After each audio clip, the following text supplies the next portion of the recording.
پاس یہ آپ کو میں ایک اور بات بتا دوں کہ ہم یتیم ہیں.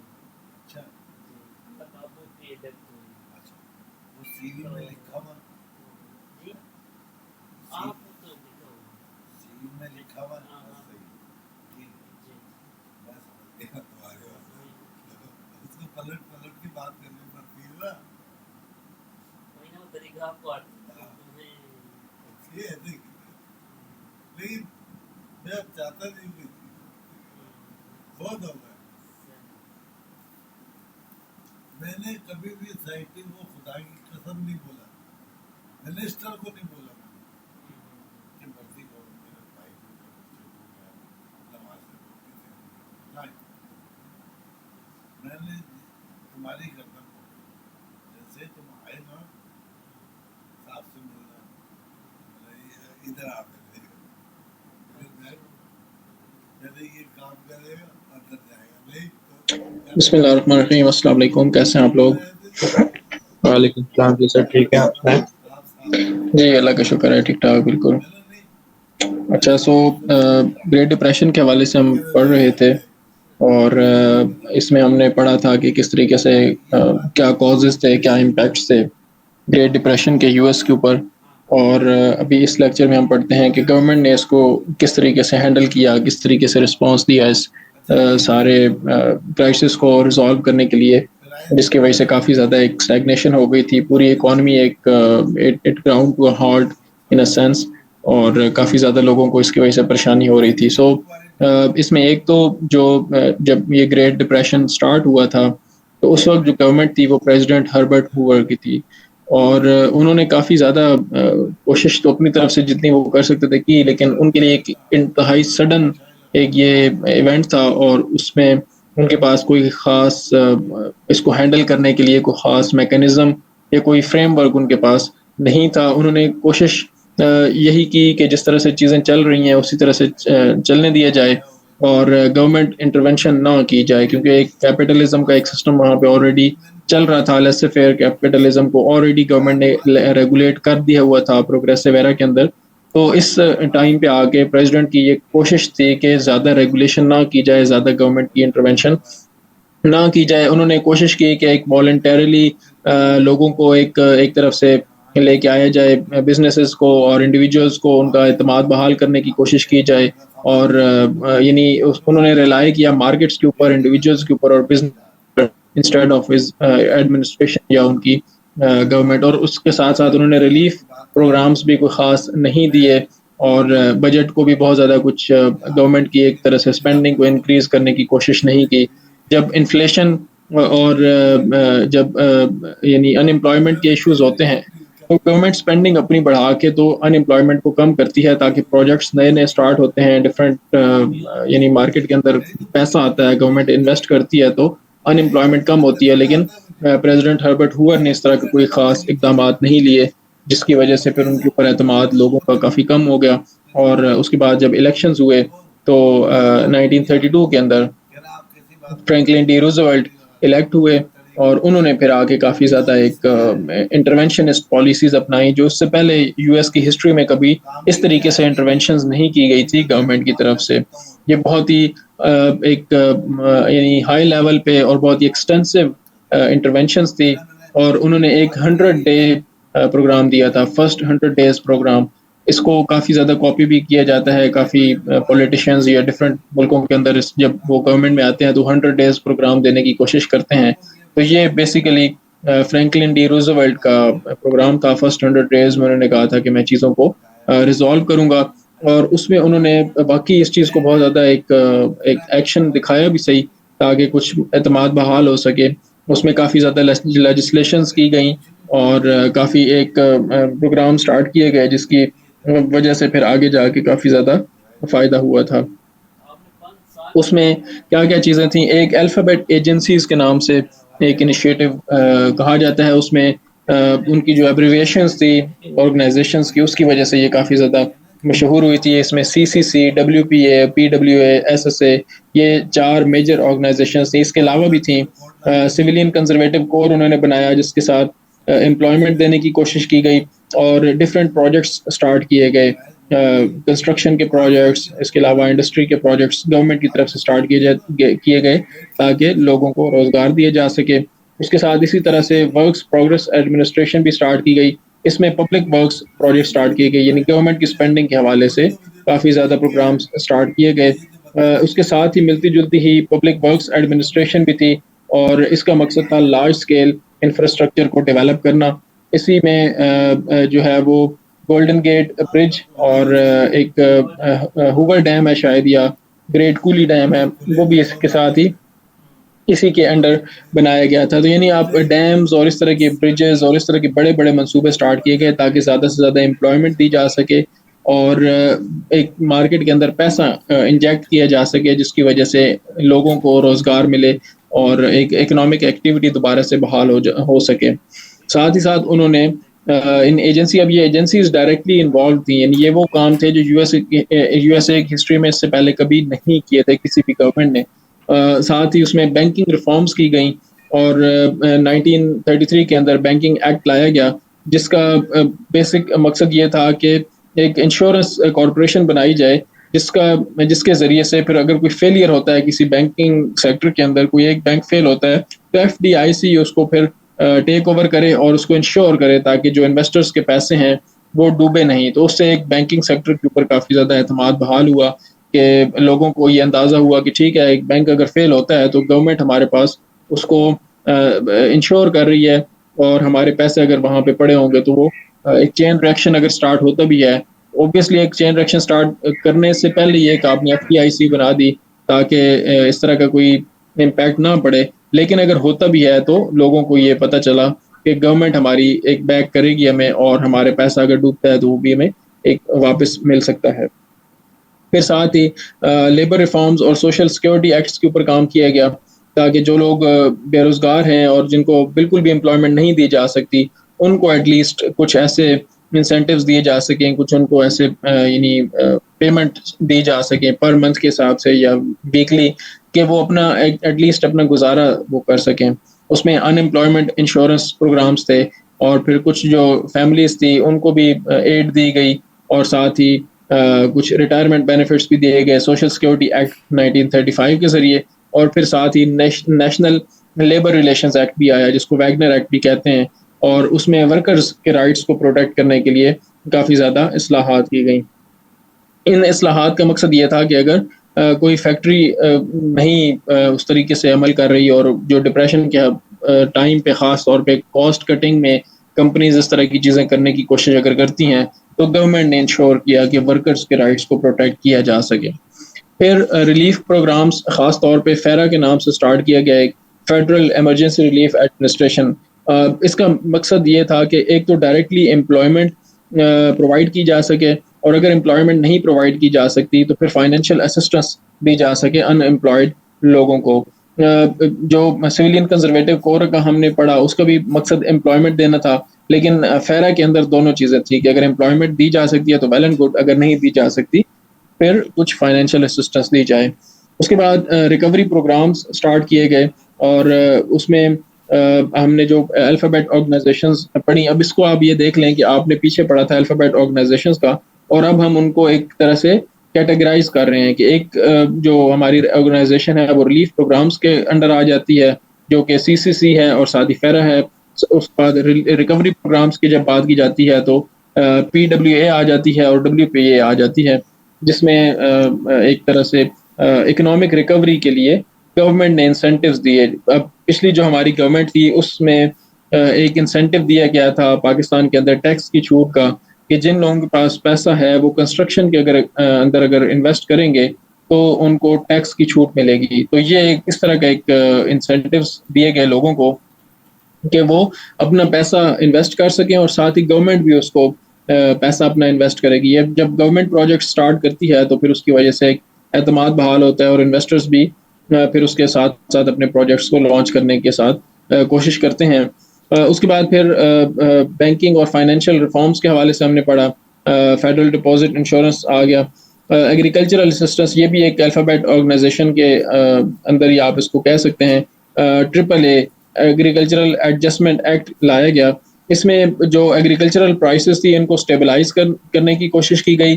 اس کے بعد فارمرز کو سبسڈیز دینے کی بات ہوئی اس میں, یعنی سبسڈیز دی گئیں تاکہ جو پرائسز بہت زیادہ انفلیشن ہو رہی ہے اس کو کنٹرول کیا جا سکے. ظاہر ہے جب آپ نے ایک فارمر کو سبسڈی دی تو اس کی کاسٹ آف پروڈکشن کم ہو گئی, جس کی وجہ سے مارکیٹ کے اندر چیز مہنگی کی بجائے تھوڑی سستی بکنی شروع ہو گئی. تو اس کا پھر ایک حل یہ نکلا کہ اگر مارکیٹ کے اندر چیزیں مہنگی ہیں بہت زیادہ تو اس کو سبسڈی کے ذریعے ان کو تھوڑا پرائسز کو کنٹرول کیا گیا. ایگریکلچرل ایڈجسٹمنٹ ایکٹ کا ایک فائدہ یہ بھی تھا کہ جو ڈسٹ باؤل ہم نے پڑھا تھا ٹیکسس اور مڈ ویسٹ کی جو اسٹیٹس تھی وہاں پہ لوگوں کو کافی زیادہ کراپس کے فیلئر بھی ہوئے تھے, تو اس میں بھی پھر اس ایکٹ کی وجہ سے تھوڑا لوگوں کو پھر ایک ریلیف ملا. پھر اس کے بعد انڈسٹریل ریگولیشن اور لیبر رائٹس کے حوالے سے جو ایکٹس تھے وہ بھی آپ نے ان میں سے ایک یا دو یاد کر لینے ہیں. اس میں خاص طور پہ نیشنل ریکوری ایڈمنسٹریشن اور اس کے under national labour relation act جو آیا تھا NLRA, یہ بہت زیادہ ایک امپورٹنٹ تھا, جس کا مقصد یہ تھا کہ ایک ظاہر ہے جب ایک اکنامک ڈاؤن ٹرن چل رہا ہو تو ایک اکانومی کے اندر جو بھی ایکٹرز ہوتے ہیں, چاہے وہ انویسٹرز ہوں, چاہے وہ لیبر ہو, چاہے وہ ورکرز ہوں, تو ان کے درمیان میں ایک اسٹرین ہوتی ہے. اور اکثر پھر جو انویسٹرز ہوتے ہیں جو کیپٹلسٹ اکانومی کے اندر کاسٹ کٹنگ کی کوشش کرتے ہیں, تو اس میں پھر کافی زیادہ ایشوز پیدا ہوتے ہیں. اس کو کنٹرول کرنے کے لیے, اس کو ریزالو کرنے کے لیے یہ نیشنل لیبر ایکٹس وغیرہ لائے گئے تاکہ ایشوز کو ایک ایمیکیبلی ریزالو کیا جا سکے. پھر سوشل سیکیورٹی اینڈ ویلفیئر کے پروگرام لائے گئے. ہاؤسنگ اور اربن ڈیولپمنٹ میں ایڈمنسٹریشنز بنائی گئی. یعنی ایڈمنسٹریشنز آپ کو اوور آل یہ چیز نظر آتی ہے کہ گورنمنٹ نے اپنی ایک انوالومنٹ ہر چیز کے اندر لے کے آئے تاکہ اس جو اتنا بڑا کرائسس تھا اس کو ریزالو کیا جا سکے. یعنی آپ کو ایک گورنمنٹ کا ایک انٹروینشن اس لیول پہ نظر آتی ہے کہ آپ ہر ایک اکانومی کے سیکٹر کے لیے آپ ایک ایڈمنسٹریشن بنا رہے ہو اور اس میں گورنمنٹ اپنی سپینڈنگ کر رہی ہے, گورنمنٹ اپنی ایک طرح سے ان پٹ دے رہی ہے اکانومی کے اندر. اس سے پہلے ایک فری مارکیٹ اکانومی کا ایک کانسیپٹ تھا, لیکن یہاں پہ آگے کافی زیادہ ایک regulated economy, Keynesian model of economy اس کو کہا جاتا ہے. تو کینیزین ماڈل وہ ہے جس میں گورنمنٹ کو یہ اختیار ہوتا ہے کہ وہ اکانومی کو کافی حد تک ریگولیٹ کر سکتی ہے. تو یہاں پہ کینیزین اکنامک ماڈل کافی زیادہ فالو کیا گیا, جس کو بعد میں بہت زیادہ کرٹیسائز بھی کیا گیا, اور اس حد تک کرٹیسائز کیا گیا کہ یہ پھر معاملہ سپریم کورٹ تک پہنچا, اور جو کچھ ایسے چیزیں تھیں جو پھر ان کو اسٹرائک ڈاؤن کر دیا سپریم کورٹ نے, اور اوور ریگولیشنز کی بات کی گئی کہ کیپٹلزم کے یہ خلاف ہے, یہ فری مارکیٹس کے خلاف ہے.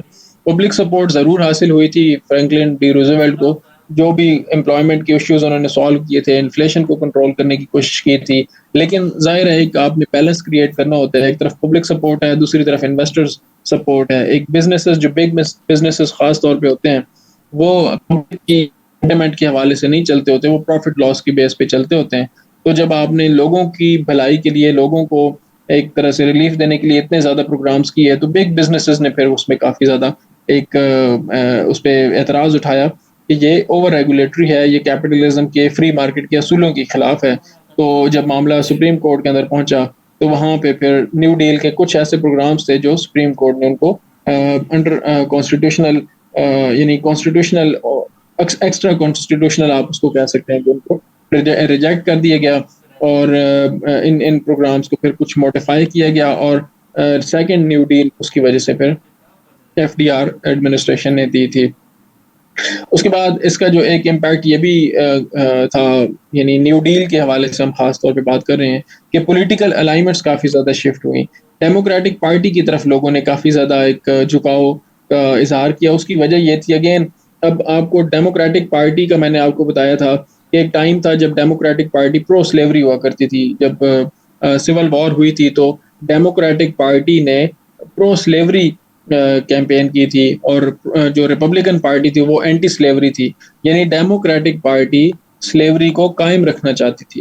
لیکن یہ جو 1930s کا جو ایرا تھا اس کے اندر ایک بڑا ڈائنامک شفٹ آیا ڈیموکریٹک پارٹی کے اندر, اور democratic party towards labour rights towards left move کر گئی کافی حد تک. لوگوں کا ایک شفٹ کافی زیادہ, ایک پاپولزم آپ اس کو کہہ لیں, یا ایک کامن آدمی کی طرف اس کا کافی زیادہ شفٹ ہوا, اور یہ پھر ہیومن رائٹس کے اوپر اور ویمن رائٹس کے اوپر اور لیبر رائٹس کے اوپر اس کا کافی زیادہ جھکاؤ اس کے بعد ابھی تک یہ قائم ہے ڈیموکریٹک پارٹی کے اندر.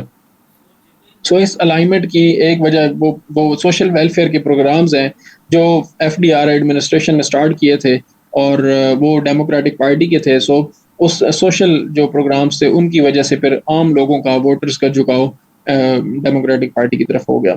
ساتھ ہی لیبر موومنٹس کافی زیادہ ہوئیں, یونینز کا ایک طوفان کھڑا ہوا, بہت زیادہ ایسے لوگ شامل ہوئے اس سارے معاملے کے اندر جنہوں نے پرومسز کرنے شروع کر دیے کہ ہم معاملات کو ٹھیک کرتے ہیں. پاپولزم کی آپ مثال اس سے بہتر کیا ہو سکتی ہے کہ اکنامک ڈاؤن ٹرن کی وجہ سے ہٹلر اور نازیزم آ گیا تھا.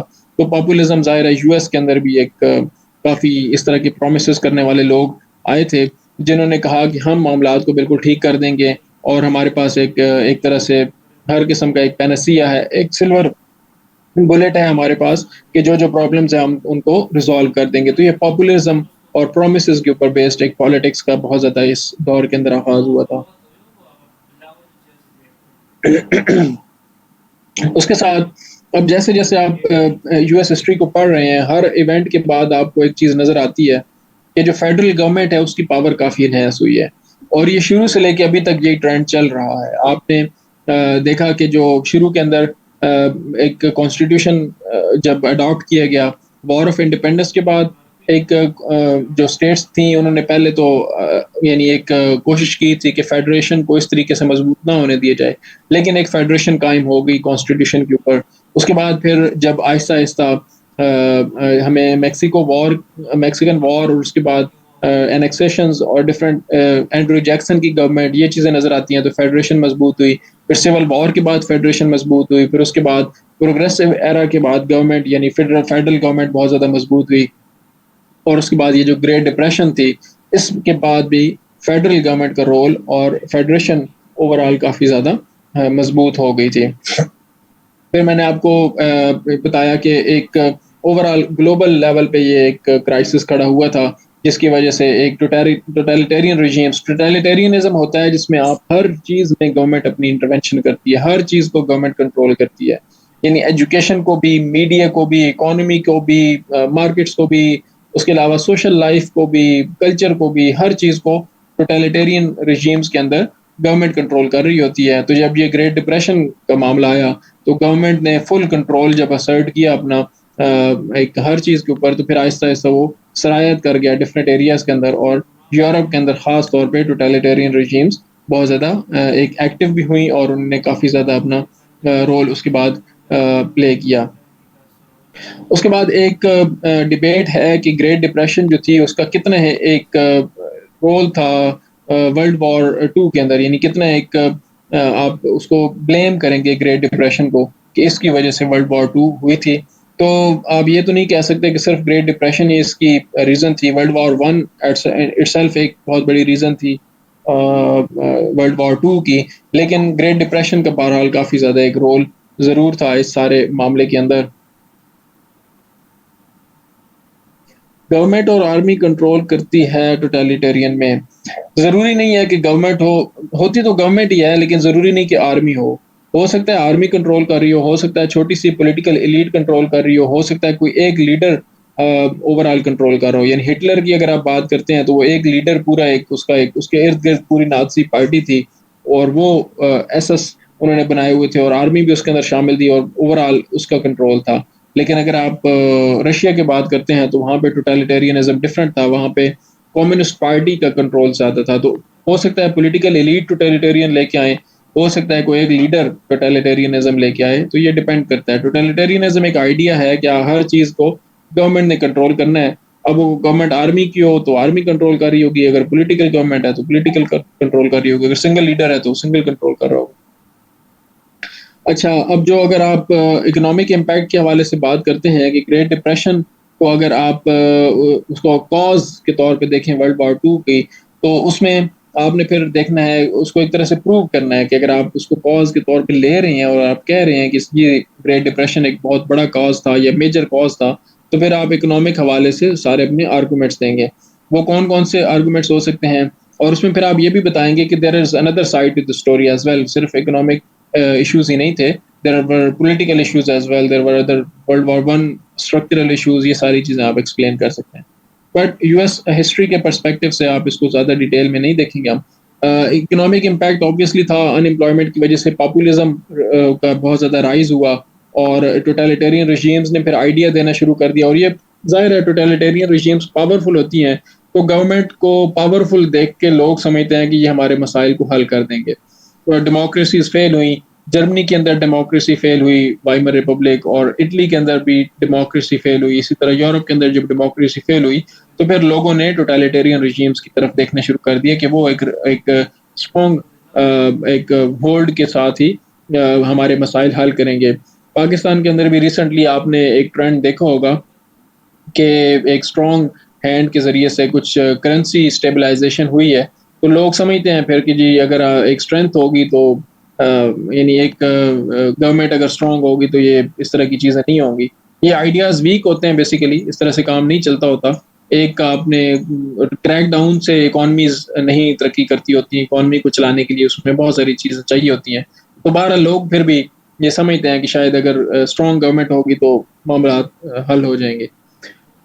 اس کے بعد گریٹ ڈپریشن کے حوالے سے آپ دیکھتے ہیں تو صرف یہی کاز نہیں تھا. آپ ایکسپینشنسٹ ایجنڈاز کی بات کریں گے، آپ انٹرنیشنل کوآپریشن کے اندر ڈکلائن کو مینشن کریں گے، اور پھر کلیکٹیو سیکورٹی کا جو ایک آئیڈیا جنریٹ کرنے کی کوشش کی گئی تھی وڈرو ولسن کی طرف سے لیگ آف نیشنز کا، اس کا فیلئر بھی آپ اس کو کہیں گے. سو آپ نے جب بھی گریٹ ڈپریشن کے حوالے سے بات کرنی ہے تو آپ نے ایک یا دو پوائنٹس میجر آپ نے ڈسکس کرنے کے بعد تقریباً 30 to 40% کوشچن کے اندر آپ گریٹ ڈپریشن ڈسکس کرنے کے بعد باقی آپ اوور آل فیکٹرز کو آپ زیادہ اس کا ذمہ دار ٹھہرائیں گے.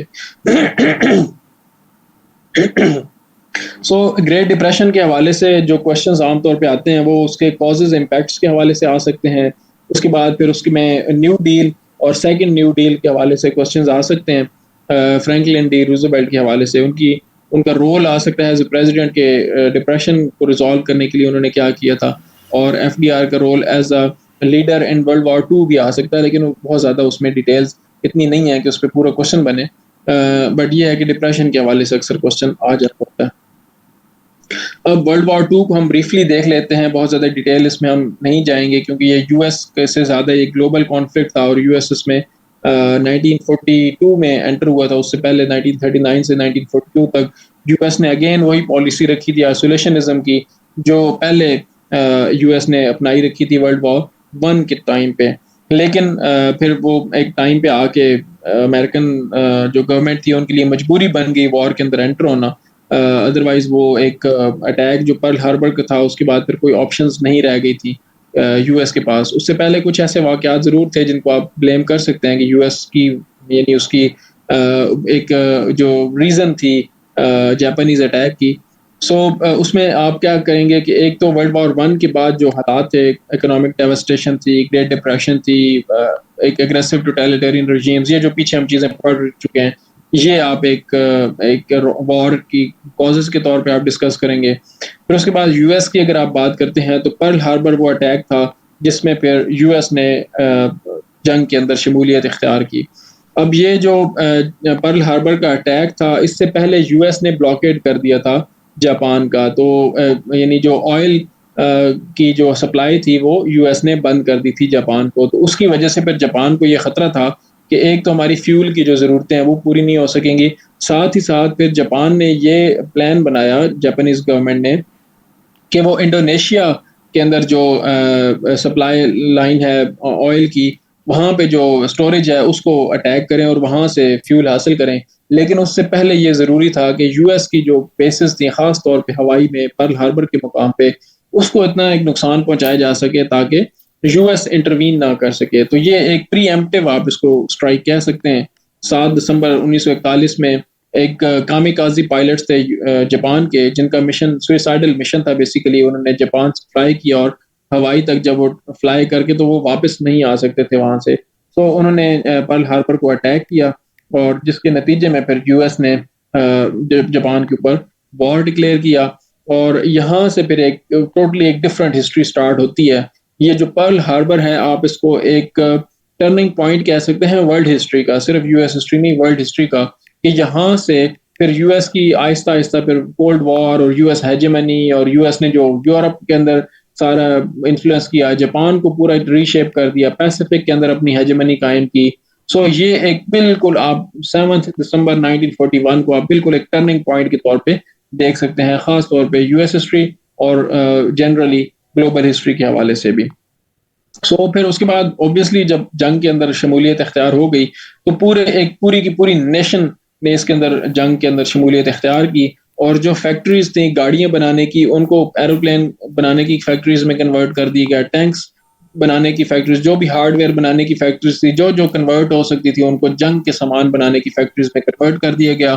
جتنی بھی بڑی کارپوریشنز تھیں پوری کی پوری اس کے اندر موبلائز ہوئی. فورڈ موٹرز کے حوالے سے خاص طور پہ کہا جاتا ہے کہ انہوں نے اپنی تمام فیکٹریز پیش کی کہ اس پہ جتنے بھی ڈیفینس کا سامان تیار کیا جا سکتا ہے. اس کے علاوہ باقی بھی جو بڑی بڑی کارپوریشنز تھیں ان کا بھی یہی رویہ تھا اس کے اندر. سو ایک پورے کا پورا فرنٹ، ہوم فرنٹ موبلائزیشن اس کو کہا جاتا ہے کہ جنگ جو تھی وہ اوبویسلی وار فرنٹ کے اوپر جو نارمنڈی کی پچز پہ تو سٹارٹ ہوئی تھی، لیکن اس سے پہلے ہی عورتوں نے بہت زیادہ اس کے اندر ایک رول پلے کیا. مرد جو تھے، جو ینگ لوگ تھے، وہ سارے کے سارے ظاہر ڈرافٹ ہو کے ملٹری میں چلے گئے. تو ان کی کمی کو پوری کرنے کے لیے جتنے بھی جہاز یو ایس کی اس جنگ کے اندر ہوائی جہاز بنائے گئے تھے جنگی، اس میں میجورٹی عورتوں نے بنائے تھے، اور اس میں جتنی بھی لیبر استعمال ہوئی تھی، جتنے بھی فیکٹریز کے اندر کام تھا، وہ عورتوں نے اس میں بہت زیادہ پارٹیسپیٹ کیا تھا. اس کے بعد ایک خاص طور پہ جو پالیسیز، کچھ چھوٹی چھوٹی ایسی چیزیں تھیں. ایک ریشننگ کی پالیسی تھی کہ آپ جو لوگ ہیں انہوں نے کم کھانا شروع کیا اور بچت کرنی شروع کر دی ہر حوالے سے.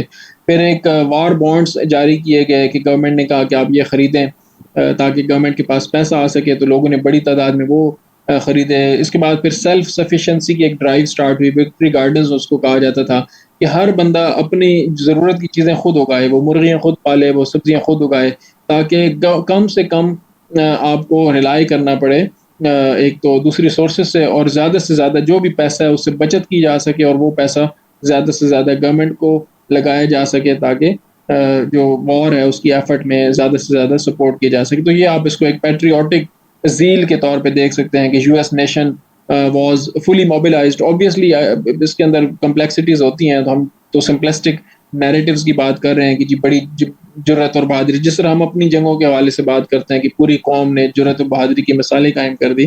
تو یہ کچھ ایسی مثالیں اس موقع پہ یو ایس کی نیشن کی طرف سے بھی تھیں جو ہسٹری کا حصہ ہیں، جس میں کافی لوگوں نے ساتھ دیا تھا گورنمنٹ کا. اس کے بعد اگر آپ یو ایس کے رول کے طور پہ دیکھتے ہیں جنگ کو، ورلڈ وار 2 کو، تو ایک ڈیسائسو وکٹری تب ہی حاصل ہوئی جب یو ایس وار کے اندر انٹر ہوا. ہٹلر نے تمام کانٹیننٹل یورپ کے اوپر قبضہ کر لیا تھا، نہ صرف Germany, Poland, check republic, France, بلکہ اسکینڈینیوین کنٹریز کے اندر، ناروے کے اندر بھی، اور نیدرلینڈس کے اندر بھی، اس کے بعد سوئٹزرلینڈ کے کچھ ایریاز کے اوپر بھی. سو یہ پورا continental Europe had fallen to Hitler, اور پورا کا پورا فرانس بھی. لیکن جو آخری بیٹل تھی وہ پھر برٹن نے اور امریکہ نے لڑی. بیٹل آف برٹن بہت زیادہ مشہور ہے، جس میں رائل ایئر فورس جو برٹن کی تھی اس میں بہت کلیدی کردار ادا کیا تھا، اور انہوں نے ریپلس کیا اٹیک کو جو ہٹلر نے کیا تھا برٹن کے اوپر. اور اس کے علاوہ اور بھی کافی ساری اس میں مثالیں ہیں. تو جب یو ایس کے رول کے حوالے سے آپ دیکھتے ہیں تو نارمنڈی کے بیچ کے اوپر جو ڈی ڈے اس کو کہا جاتا ہے، ڈوائٹ ڈی آئزن ہاور پریزیڈنٹ بھی بنے تھے، بعد میں جنرل تھے، انہوں نے لینڈ کیا. اس کے اندر فرینچ فورسز بھی تھیں، برٹش فورسز بھی تھیں، اور یو ایس فورسز بھی تھیں، اور جو برٹش کالونیز کے اندر اس میں انڈین سولجرز بھی، یعنی جو سب کانٹیننٹ کے سولجرز تھے وہ بھی اس کے اندر شامل تھے. سو وہاں سے پھر ایک سٹارٹ کیا گیا جنگ کو، اور آہستہ آہستہ پھر اس طرف سے ریڈ آرمی جو کہ رشیا کی طرف سے اٹیک تھا، ہٹلر نے رشیا کے اوپر بھی اٹیک کر دیا تھا، وہ ایک بہت بڑی مسٹیک تھی اس کی. سو دونوں طرف سے پھر سکویز کیا گیا، اور at the end of the day Red Army basically Berlin کو فتح کرنے میں کامیاب ہوئی تھی. لیکن دوسری طرف سے بھی بہت زیادہ پریشر تھا یو ایس کی طرف سے، تو اس کی وجہ سے پھر ایک ڈیسائسو وکٹری حاصل ہوئی ایلائز کو. تو جرمنی نے سرنڈر کر دیا، لیکن جاپان سرنڈر نہیں کر رہا تھا. تو اس میں پھر یہ ہوا کہ 2 ایٹامک ویپنز یوز کرنے پڑے، ہیروشیما اور ناگاساکی پہ. اس ٹائم پہ جو پریزیڈنٹ فرینکلن ڈی روزویلٹ تھے ان کی ڈیتھ ہو چکی تھی. یعنی جنگ کا جو آخری حصہ تھا جس میں جاپان کے اوپر اٹیک کیا گیا تھا، اس میں فرینکلن ڈی روزویلٹ خود پریزیڈنٹ جو وہ نہیں رہے تھے، وہ ڈیتھ ہو چکی تھی، اور ان کی جگہ پہ Harry S Truman U S کے پریزیڈنٹ بن چکے تھے. انہوں نے بھی ایک ڈیسائسو رول پلے کیا. خاص طور پہ جو جاپان کے اندر انویڈ کرنے کا منصوبہ تھا اس میں انہوں نے کہا کہ نہیں، اس سے بہت زیادہ یو ایس سولجرز کی ڈیتھ ہوگی. جو ریشنل دیا جاتا ہے، جو لاجک دیا جاتا ہے اٹامک ویپنز یوز کرنے کا، وہ یہ دیا جاتا ہے کہ اگر جاپان کے اندر یو ایس فورسز کو لینڈ کیا جاتا تو thousands of people would have been died، اور اس کی وجہ سے بہت زیادہ یو ایس ٹروپس کی ڈیتھس ہوتی. تو پھر ڈیسائیڈ یہ کیا گیا کہ جاپان کو سرنڈر کروانے کے لیے اس کی سٹیز کے اوپر اٹامک بامبس یوز کیے گئے ہیں. لٹل بوائے اور فیٹ مین، یہ 2 بام تھے جو یوز کیے گئے، ایک ہیروشیما اور ایک ناگاساکی کے اوپر، جس کے بعد پھر جاپان نے سرنڈر کر دیا. اب اس میں کچھ تھوڑا بہت ایسے ایشوز بھی تھے جو مائنورٹی گروپس کے اوپر کافی ڈفرینٹ طریقے سے ان کا اثر ہوا تھا. خاص طور پہ جو جاپانیز انٹرنمنٹ کیمپس بنائے گئے تھے یو ایس کے اندر، جتنے بھی جاپان کے لوگ یو ایس کے اندر رہ رہے تھے ان کے خلاف ایک بہت ہی سینٹیمنٹ کریٹ ہوا لوگوں میں، اور ان کو بہت زیادہ ہیرس کیا گیا، ان کو بہت زیادہ تنگ کیا گیا، اور اس حد تک تنگ کیا گیا کہ ایک آرڈر پاس کیا گیا جس میں جتنے بھی جاپانیز تھے ان سب کو کنسنٹریشن کیمپس کے اندر رکھا گیا. یعنی ان کو سب کو اکٹھا کر کے گورنمنٹ نے ایسے جگہیں بنائی، ایسے کمپلیکسز بنائے، ایسی رہائش گاہیں بنائی جہاں پہ تمام جاپانیوں کو اکٹھا کر کے اور وہاں پہ رکھا گیا. اور یہ ایک بڑا ڈارک چیپٹر ہے یو ایس ہسٹری کا، جس پہ پھر بعد میں 2010 میں یا 1990 کے اندر اراؤنڈ کہیں کانگریس نے پھر آگے اس پہ معافی مانگی تھی. اور یعنی کہ یہ ایک انتہائی ریشل پروفائلنگ اور ریسزم کے اوپر بیسڈ یہ پالیسی تھی. سو اس طرح کی چیزیں بھی ہوئیں، یو ایس کی طرف سے ڈسکریمنیشن ہوئی، کافی زیادہ ہیرس کیا گیا جو فورن نیشنلز تھے ان کو. But on the whole obviously جب جنگ ہو رہی ہوتی ہے تو اس طرح کی چیزیں ہوتی ہی رہتی ہیں. اس کے بعد کولڈ وار کو ہم دیکھیں گے تھوڑا ڈیٹیل میں کہ کولڈ وار میں کس طریقے سے سپر پاورز امپیکٹس کی جب آپ بات کرتے ہیں یا یو ایس کے انوالومنٹ کے ساتھ بات کرتے ہیں تو آپ اس میں یہ چیزیں ضرور مینشن کریں گے کہ پوسٹ وار انٹرنیشنل انوالومنٹ کس طرح سے ہوئی، کولڈ وار کس طرح سے ہوئی، سپر پاور اسٹیٹس کس طرح سے ہوا، اس کو ڈیٹیل میں ہم بعد میں اسٹڈی کرتے ہیں. اس کے بعد پھر ٹیکنالوجی بہت زیادہ، انوویشنز بہت زیادہ ہوئی. میں نے آپ کو بتایا کہ انڈسٹریز پوری کی پوری انڈسٹریز جو ہیں وہ اس کام کے لیے لگا دی گئیں، اور بہت ہی زیادہ ایک یعنی ایک سائنٹیفک انوویشن، ظاہر ایک سب سے بڑی سائنٹیفک انوویشن آپ سامنے اٹامک ویپنز، نیوکلیر ویپنز کے طور پہ ہے. تو اس کے علاوہ بھی جیٹ انجنز، ویپنری، ٹینکس وغیرہ، مشین گنز وغیرہ، یہ پوری کی پوری ایک انوویشن کی ایک پورا ایک سیلاب آیا تھا.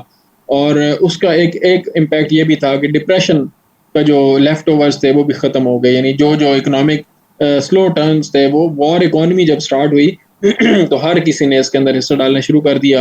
اور کسی نے پھر ظاہر ہے جب پھر آپ اس طرح سے انویسٹ کر رہے ہوتے ہیں، اتنا زیادہ پیسہ لگا رہے ہوتے ہیں، تو اس میں آپ کو اس حد تک رسک کی نہیں فکر ہوتی.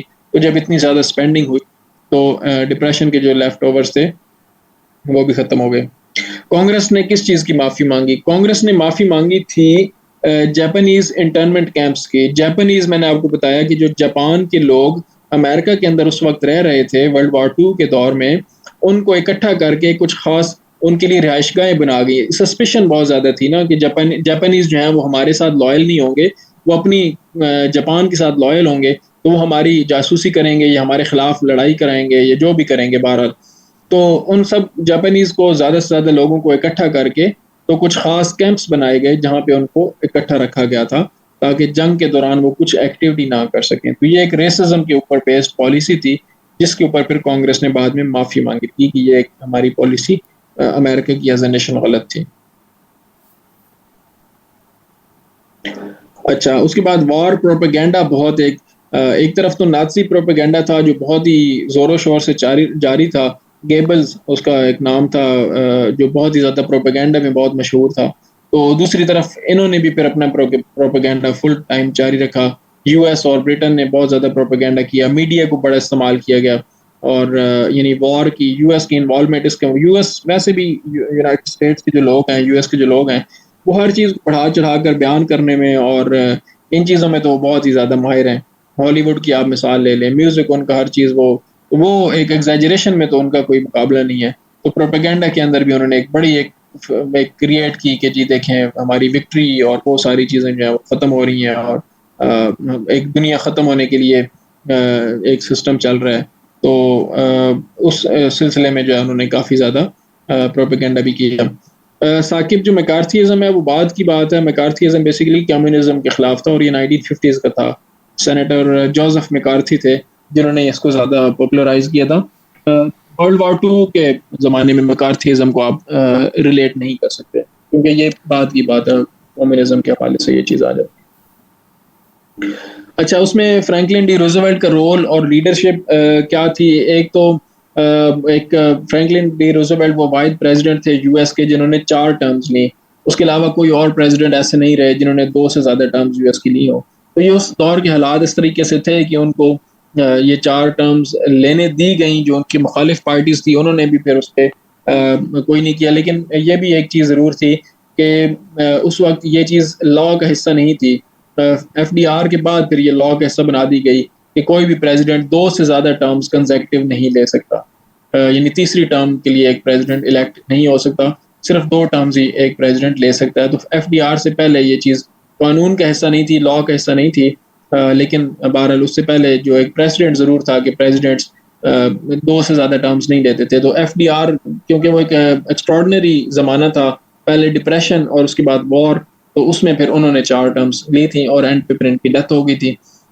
سو ان کی ایک کمیونیکیشنز بہت اسٹرانگ تھی. ایک وہ لبرل ویلیوز کے اوپر بلیف بھی تھا ان کا, سیلف ڈٹرمنیشن. اور یہ بھی کہا جاتا ہے کہ پاکستان کی جو آزادی ہے کہ جو سب کانٹیننٹ میں سے جو کلونیلزم کا خاتمہ ہے اور اوور آل بھی جو کلونیلزم کا خاتمہ ہے اس میں بھی بہت زیادہ ان کا کردار تھا.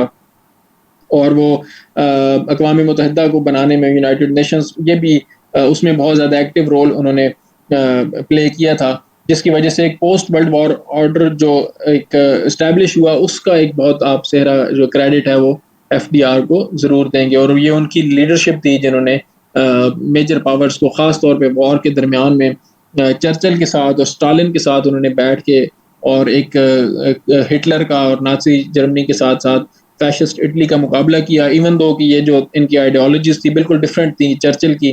اور چرچل کی ایک بڑی مشہور کوٹ ہے کہ اگر شیطان کو بھی مجھے اپنا دوست بنانا پڑے کسی کے خلاف اپنے دشمن کے ساتھ لڑائی کرنے کے لیے, تو میں شیطان کے بارے میں 2-4 تعریفی جملے ضرور کہنے کے لیے ڈھونڈ ہی لوں گا. تو یعنی یہ ایک ریئلسٹ پالیسی تھی چرچل اور ایف ڈی آر کی کہ آپ کو ایک ٹائم پہ ایک الائنس کی ضرورت ہے, تو آپ اسٹالن کے ساتھ بھی بیٹھ کے, تو انہوں نے ورلڈ وار 2 کے معاملات کو خاص طور پہ جس وقت جنگ چل رہی تھی تو بہت ایک یعنی ایک ڈیسائسو انداز میں کوآرڈینیٹ کیا, ایون دو کہ ڈفرینسز وہاں پہ بہت زیادہ موجود تھے. اس کے بعد ایف ڈی آر کا جو شروع میں انہوں نے کوشش کی تھی کہ جنگ سے نہ شامل ہوا جائے, جنگ میں وہ ڈائریکٹلی انوالومنٹ نہیں چاہتے تھے یو ایس کی, اور امریکن پبلک بھی نہیں چاہتی تھی, اور اپیزمنٹ کی پالیسی آلریڈی چل رہی تھی یورپ کی طرف سے. نازی جرمنی کو چیک ریپبلک کا ایک ایریا دے دیا گیا تھا اور میونخ ایگریمنٹ کیا گیا تھا ان کے ساتھ 1938 کے اندر. لیکن یو ایس کی اپنی ہی پالیسی آئسولیشنزم کی, وہ اس ساری چیزوں سے ہٹ کے وہ چل رہی تھی. تو شروع میں انہوں نے پھر یہ بھی کوشش کی کہ لینڈ لیز پروگرام کے ذریعے سے جو الائز ہیں ان کو ویپنری دی جائے, ان کو پیسہ دیا جائے 1941 تک, تاکہ یو ایس کو جو ہے وہ ڈائریکٹلی انوالو نہ ہونا پڑے, صرف ملٹری ایڈ سے ہی کام چلتا رہے. کیونکہ ظاہر ہے ڈیموکریسی ورسز اتھارٹیرینزم کی تو یہ جنگ تھی ہی صحیح, اور امریکہ نہیں چاہتا تھا کہ اتھارٹیرین رجیمز جیت جائیں, ڈیموکریسی کو ہی سپورٹ کر رہا تھا یو ایس, لیکن وہ ڈائریکٹلی انوالومنٹ بھی نہیں چاہ رہا تھا اس سارے معاملے کے اندر. سو انہوں نے کوشش یہی کی کہ لینڈ لیز اگریمنٹ کے ذریعے سے سارے جو ہے نا وہ معاملے کو دیکھا جائے اور ایکسس کو ڈیفیٹ کیا جائے اسی طریقے سے. بٹ اگین جب یہ معاملات ہوئے تو پھر اس میں پھر موبلائز کرنا پڑا ان کو. سو انہوں نے ایک کہہ سکتے ہیں کہ اپنی طرف سے کافی کوشش بھی کی کہ جنگ میں ڈائریکٹلی شمولیت اختیار نہ کی جائے, لیکن جب پھر جنگ کرنے کی باری آئی تو انہوں نے انتہائی قابل, ایک طرف سے ڈوائٹ ڈی آئزن ہاور جنرل تھے جن کا ایک بڑا ڈیسائسو رول تھا نارمنڈی کی بیچز کی طرف سے, فرانس کی طرف سے, اور دوسری طرف سے میکارتھر تھے, ان کا ایک بہت زیادہ رول تھا جاپان کی طرف سے, وہ بہت ایک سینئر جنرل کے طور پہ تھے. بعد میں ہیری ایس ٹرومین نے ان کو ڈسمس کر دیا تھا کورین وار کے اوپر. بہرحال ان کا ایک رول بڑا ڈیسائسو تھا.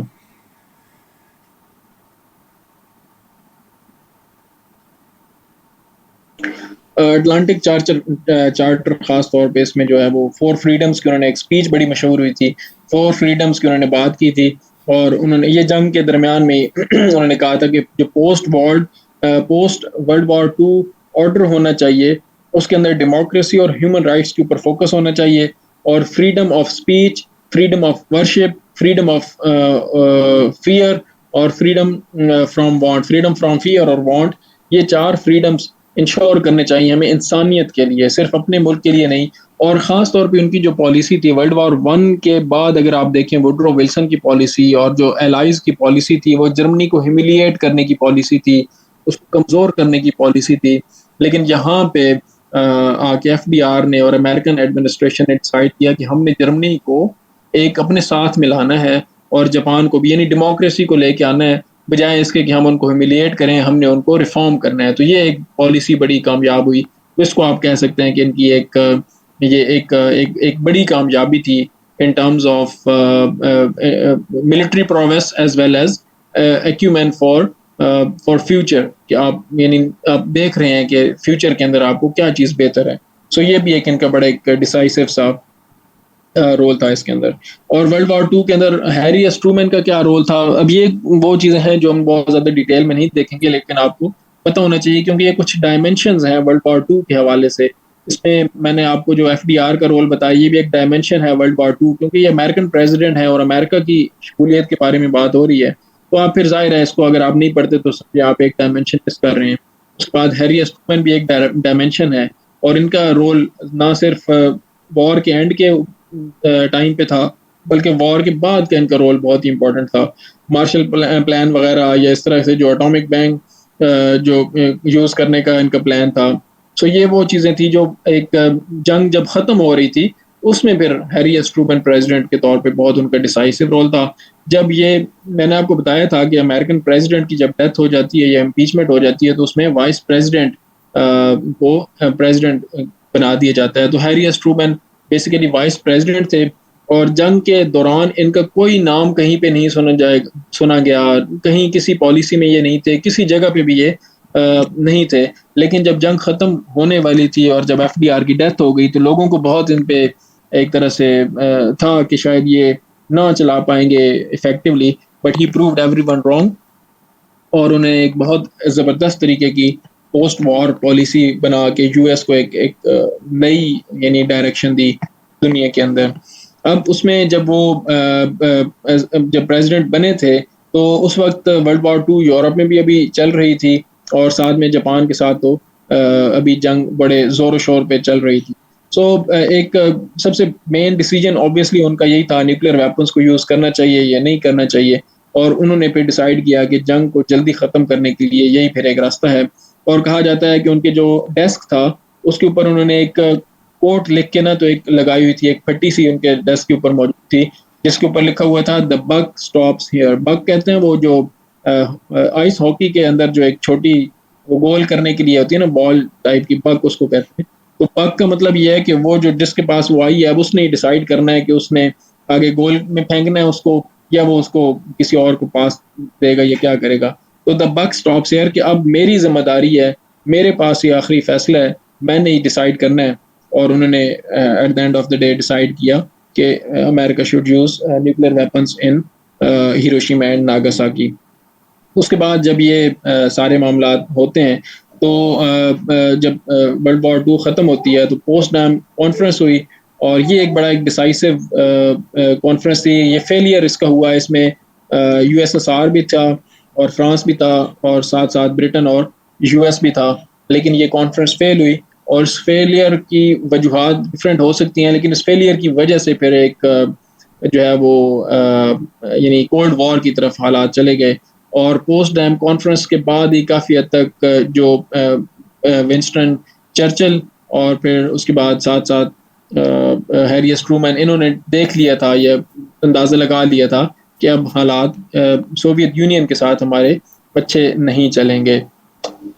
سو انہوں نے کیا کیا کہ جاپان کو انہوں نے کہا کہ ہم آکوپیشن ختم نہیں کریں گے, اور ساتھ ہی وہاں پہ ریفارمز لے کے آئیں گے, یعنی ڈیموکریسی, ریکنسٹرکشن, پیسہ دیں گے.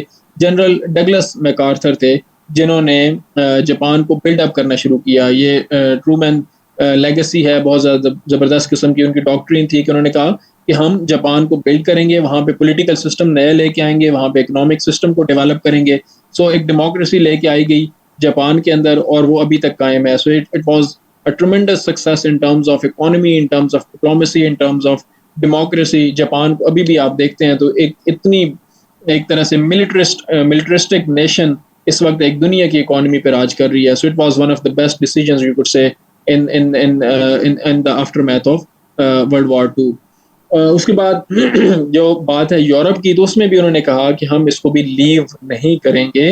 انہوں نے اس میں مارشل پلان کا یعنی کانگریس کے سامنے رکھا اور انہوں نے کہا کہ ہمیں یورپ کی ریکوری اور ریہیبلیٹیشن اور ریکنسٹرکشن پہ کام کرنا چاہیے تاکہ دوبارہ وہاں پہ اس طرح کی ریجیمز نہ پیدا ہوں, وہاں پہ دوبارہ اس طرح کے پاپولسٹ لیڈرز, وہاں پہ اس طرح کی انارکی, وہاں پہ کیاس کو کنٹرول کیا جا سکے اور ایک دنیا کو اکانومی کی راہ پہ لے کے جایا جا سکے, یعنی ملٹریزم کی بجائے اکانومی کی طرف, ڈیولپمنٹ کی طرف لے کے جایا جا سکے. سو انہوں نے مارشل پلان کے ذریعے سے ترکی اور گریس کو سب سے پہلے ڈیولپ کرنے کا اسٹارٹ کیا اور اس کے بعد پھر باقی نیشنز کو بھی انہوں نے گورنمنٹ کی طرف سے یعنی امریکن گورنمنٹ کی طرف سے ایڈ دی گئی. اراؤنڈ $13 بلین دیے گئے تھے اس دور میں, جو اس وقت کے اگر آپ حساب لگائیں تو بہت زیادہ بنتے ہیں. سو ایک مارشل پلان کا بھی ایک بہت زبردست نتیجہ نکلا اور آپ اس کو کہہ سکتے ہیں کہ it was the basis of European Union in a sense کہ آپ نے ایک پاتھ پہ ڈال دیا پورے کانٹیننٹ کو کہ آپ نے بجائے اس کے کہ آپس میں لڑائی کرنی ہے آپ اکانومی کی طرف آئیں, اور اس کے بعد پھر ایک کلیکٹیو سیکیورٹی اور وہ چیزیں پھر اوبیسلی آہستہ آہستہ بڑھتی گئیں کیونکہ کولڈ وار سٹارٹ ہو گئی. تو اس میں پھر ہیری ایس ٹرومین کا بھی رول بہت زیادہ ڈیسائسو تھا. پھر ایک اور ایونٹ ایسا تھا جو برلن ایئر لفٹ کے نام سے جانا جاتا ہے. اس میں یہ ہوا تھا, میں نے آپ کو اس میں تو خیر ہم نے نہیں دیکھا, برلن جو تھا وہ ایسٹ جرمنی کے اندر تھا. ایسٹ جرمنی پورے کا پورا سوویت یونین کے کنٹرول میں تھا. برلن جو کیپٹل تھا وہ ایسٹ جرمنی کے اندر تھا, لیکن کیپٹل کو 4 حصوں میں ڈیوائڈ کیا گیا تھا. اس میں ایک حصہ فرانس کے پاس, ایک برٹن کے پاس, ایک امریکہ کے پاس اور ایک سوویت یونین کے پاس تھا. تو ایک حصہ یعنی الائز کے پاس اور جو کہ ویسٹ جرمنی کا کیپٹل بنایا گیا, اور ایک حصہ سوویت یونین کے پاس جو کہ ایسٹ جرمنی کا حصہ یعنی کیپٹل بنایا گیا. تو اب پورے کا پورا برلن ایسٹ جرمنی کی ٹیریٹری کے اندر تھا. سوویت یونین نے اس کو بلاک کر دیا, وہاں پہ سپلائیز کو آنے جانے سے روک دیا گراؤنڈ لیول پہ. تو برلن ایئر لفٹ کا پروگرام سٹارٹ کیا گیا جس میں امریکہ نے اور ایلائز نے ویسٹ جرمنی سے سپلائیز ویسٹ برلن میں پہنچائیں, اور بہت بڑے پیمانے پہ یہ ایک ایئر فورس کا آپریشن تھا, جس کے بعد پھر جو بلاکیڈ تھا اس کی جو اہمیت تھی وہ بالکل ختم ہو کے رہ گئی. اس کے بعد نیٹو اور ملٹری الائنس بنانے میں بھی ہیری ایس ٹرومین کا ایک بہت بڑا ہاتھ تھا. نیٹو 1949 میں بنی تھی اور وہ under the protection of under the umbrella of U S ہے کہ اس میں کلیکٹیو سیکیورٹی آرٹیکل 5 جو انشور کرتا ہے کہ کسی ایک اسٹیٹ کے اوپر حملہ, تمام نیٹو ممبرس کے اوپر حملہ کنسیڈر کیا جائے گا, اور اس میں جو گارنٹر ہے وہ یو ایس ہے. اور یو ایس نے ایک طرح سے نیوکلیئر گارنٹی دی کہ یورپ کے جو ملک ہیں وہ نیوکلیئر ویپنز نہیں ڈیولپ کریں, تو ان کو جو گارنٹی ہے وہ یو ایس دے گا. اس وقت بھی جو نیٹو ہے اس کا گارنٹر ایک طرح سے یو ایس ہے کہ نیٹو ممبرس کو جو گارنٹی ہے نیوکلیئر ویپنز بھی اور کنونشنل ویپنز بھی وہ یو ایس کی حاصل ہے. تو یہ ایک امبریلا کلیکٹیو سیکیورٹی کا کانسیپٹ ہے جس کے اوپر پورے کا پورا یورپ اس وقت لبرلزم کے اندر موجود ہے, اور وہاں پہ ملکوں نے اپنی آرمیز کو اسٹرینتھن نہیں کیا, اپنے ویپن سسٹم کو اپ گریڈ نہیں کیا. ابھی یوکرین وار کے بعد پھر کچھ چیزیں چینج ہو رہی ہیں. جرمنی بھی اپنا ڈیفنس بجٹ بڑھا رہا ہے, فرانس بھی بڑھا رہا ہے, جاپان بھی ابھی انڈو پیسیفک کی وجہ سے اپنا بجٹ بڑھا رہا ہے. بٹ 50 to 60 ایئرس بلکہ 70-80 ایئرس جو ہیں وہ اس سارے پروسیس میں گزرے ہیں, جس میں یو ایس نے انشور کی ہے خاص طور پہ ویسٹرن یورپ کی سیکیورٹی, اور اس کے علاوہ عمومی طور پہ جاپان کی سیکیورٹی بھی. اس وقت بھی جاپان کی سیکیورٹی یو ایس انشور کرتا ہے. گوام اور جاپان کے اندر بہت ساری بیسز ہیں یو ایس کی, جس میں پھر جو ایک امبریلا ہے وہ یو ایس کا ہی ہے جاپان کے پاس. تو یہ وہاں سے سٹارٹ ہوا. ہیری ایس ٹرومین کا رول اس لیے ایک بہت زیادہ امپورٹنٹ ہے کہ جو اس وقت کی ہسٹری ہم دیکھ رہے ہیں اور جو پچھلے 50-60 سال کی جو ہسٹری ہے اس کے اندر ہیری ایس ٹرومین کی جو پریزیڈنسی تھی, وہاں سے جو بنیادیں رکھی گئی تھیں, جو فاؤنڈیشنز لے ڈاؤن کی گئی تھیں, انہوں نے پھر 1991 تک اینڈ آف کولڈ وار تک اس کا ایک رول بہت زیادہ رہا. اور ابھی تک بھی یورپ کے اندر بھی یو ایس کی انوالومنٹ, نیٹو کی خاص طور پہ, اور انڈو پیسیفک کے اندر بھی یو ایس کی انوالومنٹ وہاں سے شروع ہوتی ہے جب پوسٹ وار ریکنسٹرکشن ایرا کے اندر ہیری ایس ٹرومن نے اپنے ایک بہت ڈیسائسو رول پلے کیا تھا. اس میں فلاسفی آپ کہہ سکتے ہیں کہ ایف ڈی آر کی تھی, بٹ امپلیمنٹیشن آلسو میٹرس. کچھ فیکٹس ہیں یہ جو آپ نے دیکھ لینے ہیں, اور 1950s کو بھی آپ نے دیکھ لینا ہے. اس میں ایونٹس اگر آپ دیکھ لیں گے, یاد کر لیں گے, تو آپ کو یہ بہت زیادہ فائدہ دیتے ہیں ریفرنسز کوٹ کرنے میں. یعنی آپ کورین وار کے حوالے سے آپ کو پتہ ہوگا کہ 1950s کے اندر ہوئی تھی, 1950 سے 1953 کے اندر, تو آپ کو پتہ ہوگا کہ یہ چائنا اور یو ایس کا ایک کانفلکٹ تھا. ہسٹوریکلی آپ کو اس کا بہت اچھا آئیڈیا ہوگا. اس حساب سے پھر آپ یو ایس ہسٹری کو بھی ایک اچھے طریقے سے کر سکیں گے. ساؤتھ کوریا کو سپورٹ کیا تھا یو ایس اور الائز نے, اور نارتھ کوریا کو سپورٹ کیا تھا کمیونسٹ چائنا نے اور سوویت رشیا نے. اور یہ جنگ پھر 30th پیرلل کی جو ہے وہ ایک اسٹیبلشمنٹ پہ ختم ہوئی تھی, اور کورین پینسولا کو 2 حصوں میں تقسیم کر دیا گیا تھا, جو ابھی تک قائم ہے. اور نارتھ جو کوریا اس کے اندر کمیونسٹ گورنمنٹ ابھی بھی موجود ہے. اس کے بعد کولڈ وار سٹارٹ ہوئی, وہ ہم الگ سے پڑھیں گے. نیوکلیر انگزائٹی اس وقت بہت زیادہ تھی, اور سول رائٹس موومنٹ. تو یہ جو ڈیکیڈز کے حوالے سے میں نے چیزیں لکھی ہوئی ہیں نا, یہ آپ کے لیے ہیں تاکہ آپ ان کو ایونٹس کو آپ ایک تھوڑا سا سمجھ سکیں کہ اس وقت یو ایس کے اندر کس طریقے سے یہ چل رہے تھے. یہ صرف ایک لائن ہے, اس کو بہت زیادہ سمجھنے کی ضرورت نہیں ہے, بہت زیادہ یاد کرنے کی بھی ضرورت نہیں ہے. فیکٹس اس کے اندر تھوڑے بہت موجود ہیں جو آپ کہہ سکتے ہیں کہ آپ کے کام آ سکتے ہیں. نیکسٹ کولڈ وار کا جو ٹاپک ہے, اور سول رائٹس موومنٹ, یہ انشاءاللہ نیکسٹ لیکچر میں ہم پڑھیں گے. اور نیکسٹ لیکچر کے اندر یہ 2 امپورٹنٹ ٹاپکس ہیں جو ہم نے کور کرنے ہیں, اور اس کے بعد پھر ہمارے پاس کچھ چھوٹے موٹے ٹاپکس ہی بچ جائیں گے. مین جو ہمارا کورس ہے وہ ان 2 ٹاپکس کے اینڈ پہ ہمارا ختم ہو جائے گا. اور یہ کچھ نوٹس ہیں جو آ جاتے ہیں اکثر, تو یہ ہم پڑھیں گے. اور اکنامکس تھوڑا سا ہم دیکھ لیں گے, اور وار آن ٹیرر. یہ 3-4 ٹاپکس ہمارے رہ جائیں گے. تو انشاءاللہ کل فرائیڈے ہے, کل والے لیکچر کے بعد آپ کا جو میجر کورس ہے وہ سارے کا سارا کمپلیٹ ہو جائے گا, اور مائنر جو ڈیٹیلز ہیں اور ساتھ میں جو وار آن ٹیرر کا ایک لیکچر ہے وہ آپ کا رہ جائے گا. تو ابھی کے لیے پھر ہم اس کو یہاں پہ کنکلوڈ کرتے ہیں. اگر آپ کی کچھ کوسچنز ہیں تو آپ پوچھ سکتے ہیں.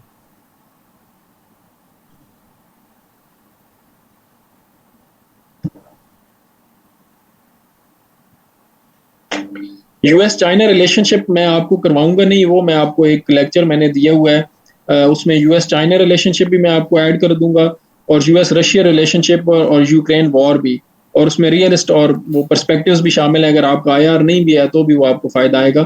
وہ ریکارڈنگز میں آپ کو دوں گا. وہ بھی ریسنٹلی میں نے آئی آر جب کمپلیٹ کروایا پچھلے ہفتے, تو اس میں نے وہ 2 لیکچرز دیے ہیں. تو یو ایس چائنا اور یو ایس رشیا میں آپ کو اس میں ڈیٹیل میں وہ ان کی ریکارڈنگز پرووائڈ کر دوں گا, اور ساتھ ہی اس کے نوٹس بھی ہوں گے, تو وہ آپ کو وہاں سے آپ کا کور ہو جائے گا.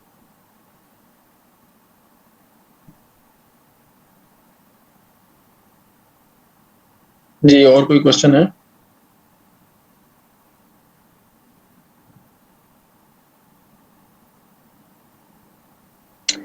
چلیں جی, انشاءاللہ پھر کل ملاقات ہوگی. ابھی کے لیے اللہ حافظ.